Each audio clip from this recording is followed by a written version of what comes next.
anigoo ah dhalinyarada ku nool dalka Netherland waxaan ka hadlaynaa arintan cusboonaatay madaxtooyada ee maalintii dhawta lagu shirayay waxaanu ka hadlaynaa arintan madaxweynuhu ku dhaqaaqay waa arin loo baahnaa dadkii oo abaara iyo dadkii oo dhimanaya iyo dadkii biila'aana inay diiwaangelin ka socoto meesha waa wax aad iyo aad looga naxo marka waxaanu ku taageeraynaa madaxweynaha Jamhuuriyadda Soomaaliland kubishiga qaranka baarlamaanka guurtida labada xisbi intaba waan ku taageeraynaa go'aanka ay qaateen waxaanu leenahay dadku hadduu maldho uu gaajoodo uu haraado maxaa la xukumi doorashada yaa loo qaban marka waxaanu lahaa in dadka loo gurmado oo loo dadaalo oo la isugu tago oo Jamhuuriyadda Soomaaliland ay gunta dhiishees kaga dhigto madaxweynaha ku taageerto waxaan leeyahay xisbiga wadani ee ka soo horjeestay aad iyo aad baa looga naxay waayo xisbiganu isagu de wuxuu socdaa kursigana waxa saaraya ama fuushinaya waa shacabkina hadduu maldho uu gaajoodo iyo codaynaya marka waxyaalahan siyaasad laga diin ayaa xisbiga wadani siyaasad ka daya tan dhulka kaga dhacday laakiin waxaan lahaa ha ka soo noqdaan oo ay arrinka dib isugu noqdaan Cabdiraxmaan Ciiro waxaan leeyahay intuu daa hoosta ka galo oranaya idinku hadla xagna isagii baa waan taageerayo madaxtooyadu fadhiyay waa kii Muuse lahaa oo nagu taageeray xagna odayaashii ku kala soo qanjiranaya uu leeyahay qaadac Cabdiraxmaan Ciiro waxaan leeyahay uu ka fashilmay waadigi la xukun soo istaagi maayo kursina iman maayo anigu waa sidaan leeyahay madaxweynaha waan taageersanahay waxaan ku taageersanahay arrinka waxaan leeyahay madaxweynuhu inta hawsha iyo abaaru soconayaan isaga laftigiisa loo kordhiyaba oo 2 sano loogu daro waayo cid kale meesha xukumi kartaa ma jirtaan leeyahay ma garat saasaan iyo salaamu calaykum waraxmatullaahi wabarakaatuh bismillaah alxamdulillaah waxaan marka hore halkan ka salaamayaa dhammaan shacabweynaha reer Soomaaliland meel kasta oo joogan aad iyo aad baan u salaamayaa ilaahayna caafimaad iyo asiyo cibro dherer waxaan halkan aad iyo aad u taageeraya oon ka sheegaya ra'yigayga oon ku taageersanahay xukuumadda golayaasha iyo guddiga doorashooyinkaba tallaabadii geesinimada lahayd ee ay qaadeen aad iyo aad baan ugu taageersanahay ee ay ku hakiyeen bisha diiwaangelinta dadka ay yar hakiyeen aad iyo aad baan u taageersanahay waayo waxa weeye haddii dadweynihii dadkii naga shicibkii dhammaado dee yaa loo footaynayaa waxa weeye dadkii xoolihii way dhammaadeen dadkii baa imika socdo dhimashadii gaajadii dilaysaa saas darteed waxaan aad iyo aad ugu taageeraya xukuumadda in loo gurmado shacabka masaakiinta ee gaajadu leynayso iyo xoolaha in loo gurmado oo aynaan ku dulkaambeyn garaynin dadka dhibaataysan aynan ku dulkaambeyn garaynin xukuumadda aad iyo aad baan ugu taageersanahay saas darteed xukuumadda iyo golayaasha ra'yiga aniga say la tahay aad iyo aad baan u taageersanahay oona ku mahadsanyihin go-aanka ay gaadheen wasalaamu calaykum waraxmatullahi wabarakaatu الشيطان الرجيم أعوذ بالله من الشيطان الرجيم بسم الله الرحمن الرحيم magacaygu waa Xalimo Cabdi Nuur waxaan halkan ka cadaynayaa amaba maaragtay bulshada reer Soomaaliland ogeysiinaya shucuurtayda ku saabsan doorashooyinka dib loo dhigay bisha dawladdu sheegtay inay maaragtay bishaas ugu cudur daartay abaaraha iyo dadka jilicsan ee maanta duruufta haysata darteed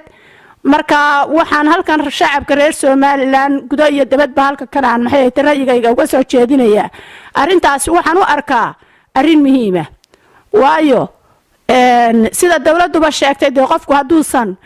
maxay haytay maanta ma oran karno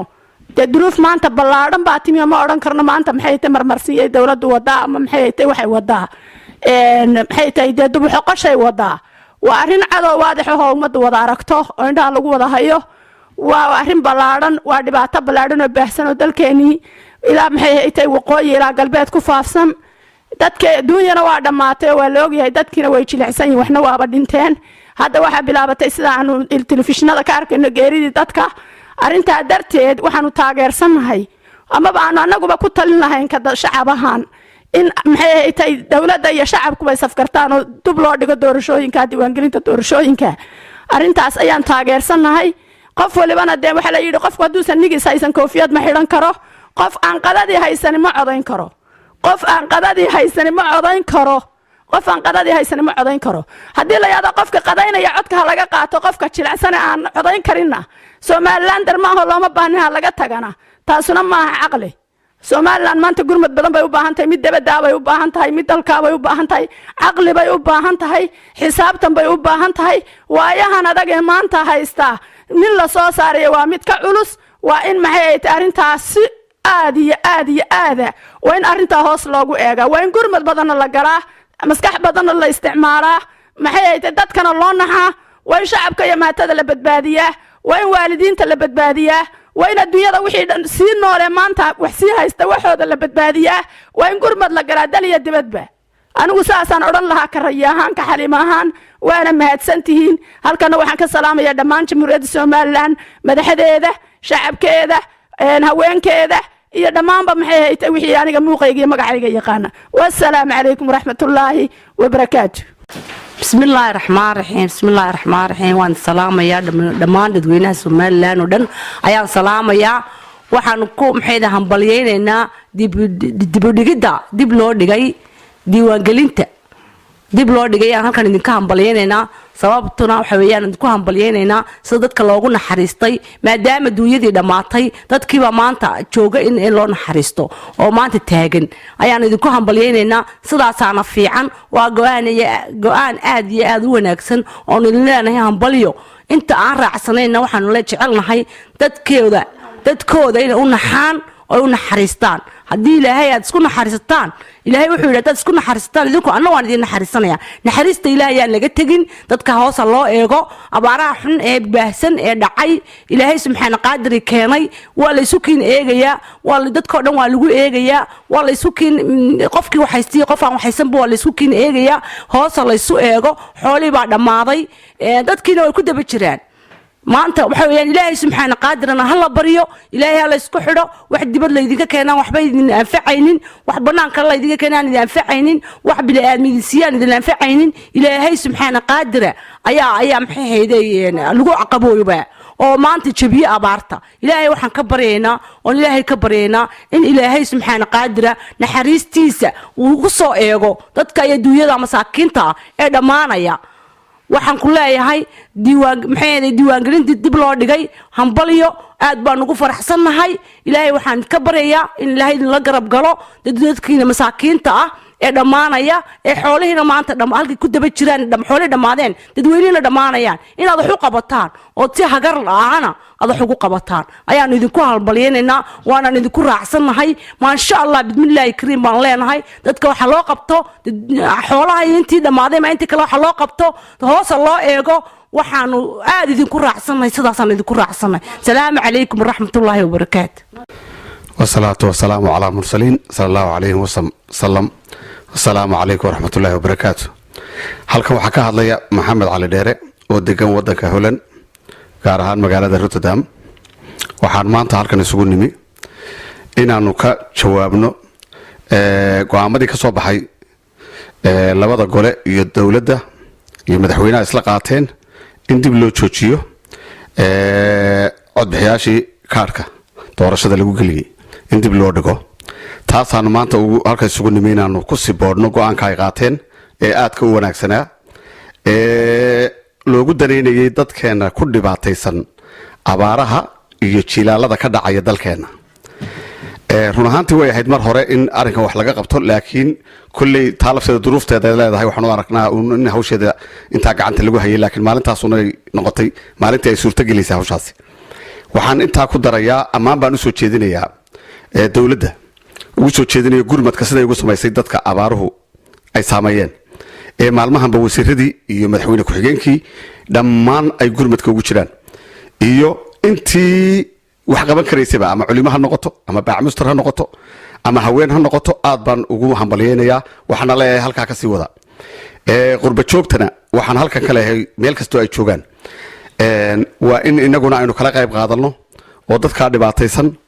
aynu mucaawimadaas aynu ka qayb qaadanno ujeeddadayda hadalka waxaan ku soo ururinayaa waanu ka raalinahay go-aanka a qaadateen ee lagu joojiyey in dib loogu dhigo golaha komishanka iyo dowladda iyo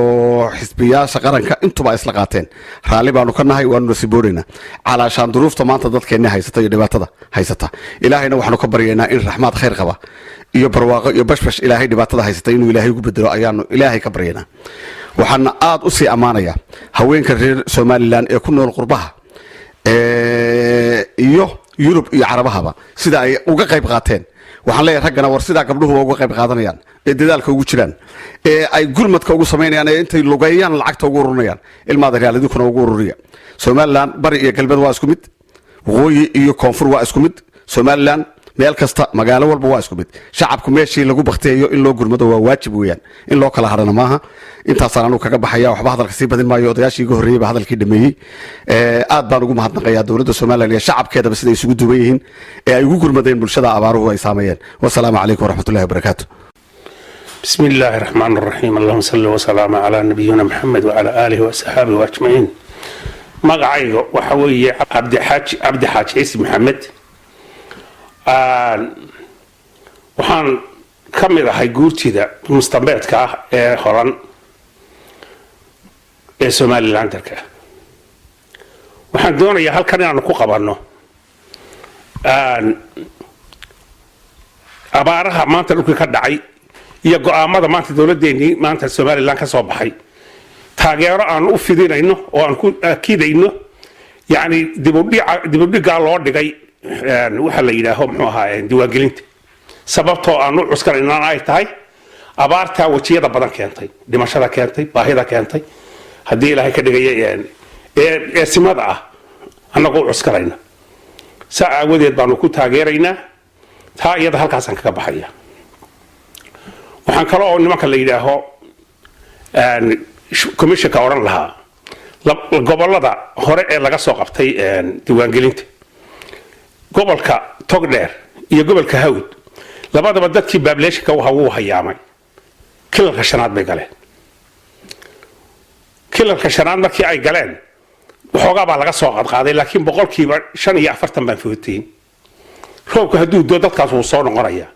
waxaan kula talin lahaa in iyagana qorsho meel loogu sameeyo oo qorsho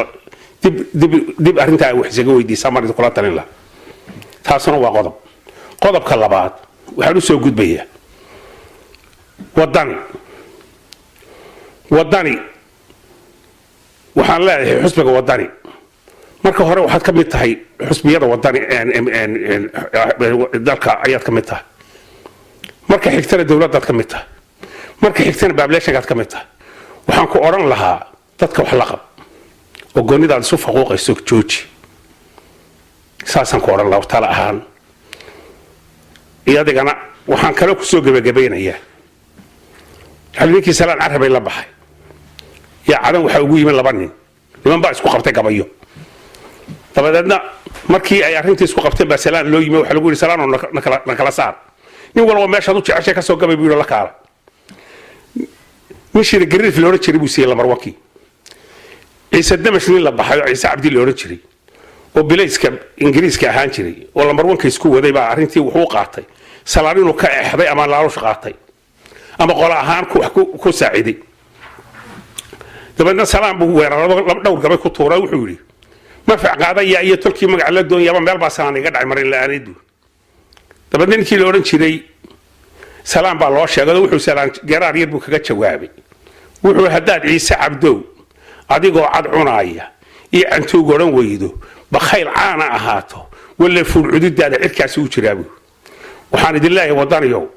hadda idaan sida wax ka bedelin wala fuul cududiina cirkaas u jira wassalaamu calaykum waraxmatullaahi wabarakaatuh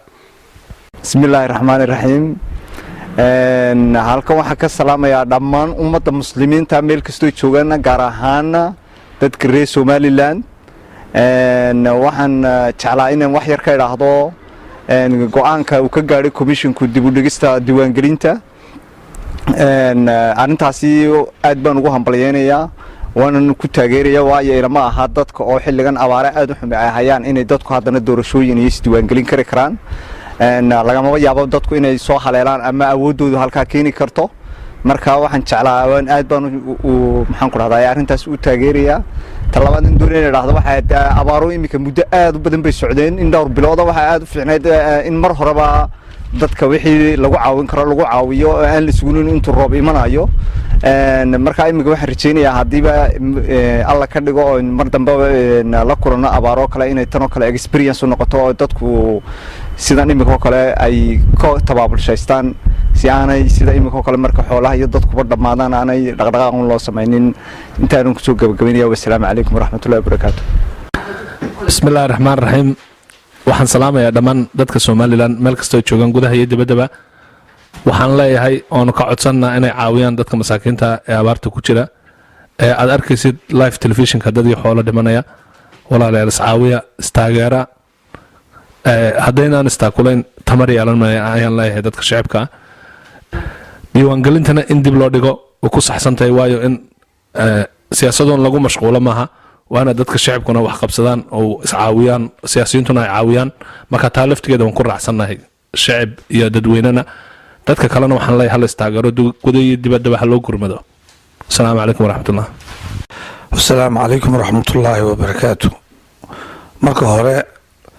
waxaan salaamayaa tv-ga qaranka iyo odayaasha halkan maanta ila jooga iyo cid kastoo codkayga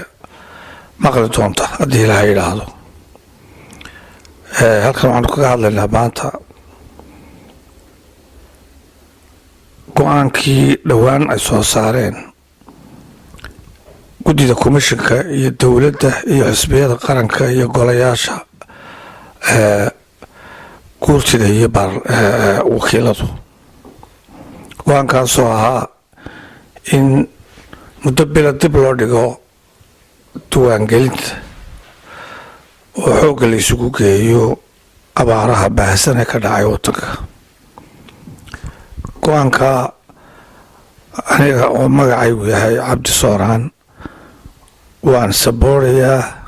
waana mid loo baahnaa hadda ka hor markii ay bilaabantay abaartu ka bilaabantay hargeysa galbeedkeeda ilaa iyo loo yacado ayay ahayd in arrintaa la bilaabo oo la joojiyo arrintaa laakiin waxaan u malaynayaa in dowladdu inay ka baqatay ayay u egtay haddiise maanta la yidhi go-aankaa la isla garto heer qaran lagu qaatay annaguna waanu saboorayna aniga iyo wixii ila fikira dadkana ama xisbi ha noqoto ama guruub ha noqoto amba qof ha noqotee ma dhacdo in wax kasta oo wanaagsan ama xun oo dadku ka hadlaan in albaab dadku ka wada baxaan oo isku af noqdaan ma dhacdo way imanaysaa in dadka qaar ay si kale waxu arkaan ama mucaaridad ka sameeyaan laakiin waxaan leeyahay waa loo baahan yahay waxaa kaliya inala gudboonina waxa weeye dadka in la badbaadiyo dibada iyo gudaba magaaladan imika anigu aan joogo oo ah Holland Rotterdam afarteeda geesoodba lacag baa laga ururinaya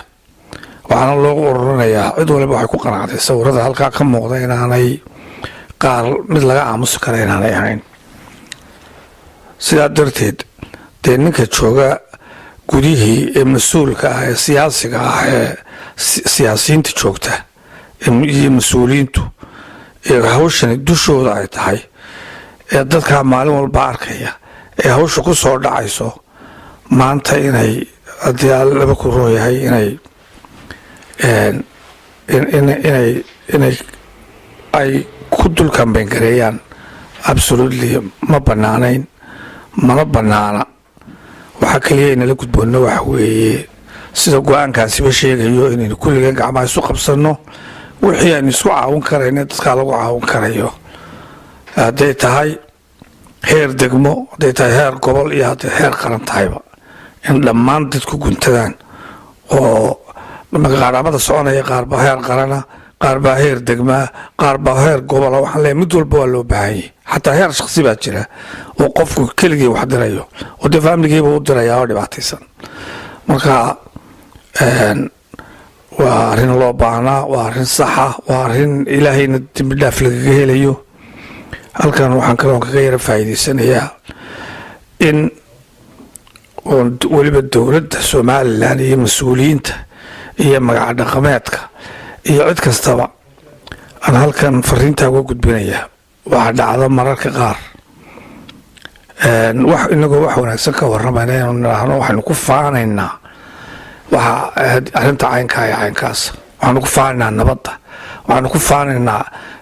mashaariicdan iyo maxaygan aanu dhisanay war maaha faanku waa dembi buu inagu yahay markaynu ibni aadam nahay faamku ilaahay baa iskale shaqo kuma lihin innaga waxaynala gudboon madaxweyne ilaa qofka caadiga ah inaynu ilaahay ugu mahadnaqno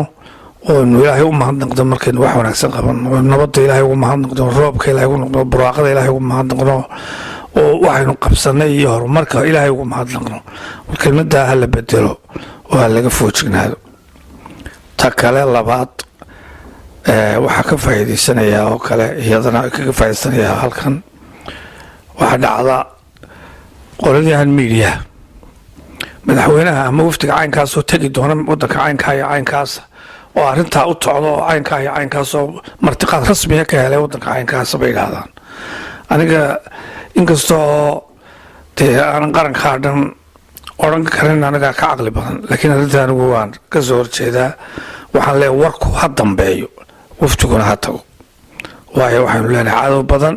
dad badan oo somalilan jiritaankeeda cadowga baa jira meeshii inagoon gaadhin ayaa innagii iyo qoladii aynu siriyanaynay laga yaabaa inay waraaqahooda ku dhacaan meeshii loo socday war ka daaya oo iyadana wax ka bedela dhammaan waxaan salaamayaa qaranka somalilan waxaan ka bilaabayaa madaxweynaha ka bilaabmaaye golaha guurtida oon aada ugu mahadnaqayo oon jecelahay odayaasha halkaa fadhiya